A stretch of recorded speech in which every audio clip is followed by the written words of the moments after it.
Guys master 30টা থাকা অবস্থায় আমি জুন পুশ করতেছিলাম, এদিকে আমার টিমমেট 2টা মরে গেছে আর এদিকে রিভাইভ দেওয়ারও কোনো চান্স নেই। এনিমি অনেক গুলা এই জায়গায় ফাইট করতেছে আর এদিকে আমার গাড়িটা ফাটাই দিছে। আমি কি পারবো আমার টিমমেটগুলোকে রিভাইভ করতে? এদিকে আমি একাই বেঁচে আছি আর এদিকে আমার সঙ্গে একটা এনিমি, তো এনিমিটা আমার গাড়িতে উঠে পড়েছে। তো এনিমি হয়তো বুঝতে পারছে যে আমি জোন পোষার, তাই এনিমিটা গাড়ি থেকে নেমে যায়। তো এখন আমরা পিকের উদ্দেশ্যে পিকের দিকে চলে যাবো, কারণ পিকে যে রিভাইভটা করতে হবে।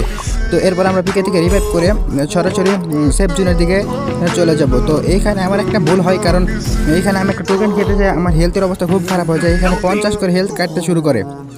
তো গাইস আমি কি পারবো সেফ জোনে যেতে? এদিকে আমি একটা কিলো করতে পারি, না হলে আমার মাইনাস হয়ে যাবে। এদিকে টপ 10 হয়নি, এদিকে আবারও সবাই মরে গেছে। তো আমি কি পারবো টপ 10 করতে? না হলে মাইনাস হয়ে যাবে। আর এদিকে আমি একটা কিলো করতে পারিনি, আমার খুব বড় ধরনের একটা মাইনাস হয়ে যেতে পারে, কারণ আমার মাস্টার 3 স্টার আছে। এদিকে একটা এনিমি দেখছি ফাইট করছে দাঁড়িয়ে দাঁড়িয়ে, তো এটাকে গাড়িতে উড়িয়ে দিলাম। দেখি এখন এটাকে নক করতে পারি না কি না। তো একটা কিল করতে পারলে আর মাইনাসের হাত থেকে বেঁচে যাবো। তো দেখি আমাদের কত প্লাস করে।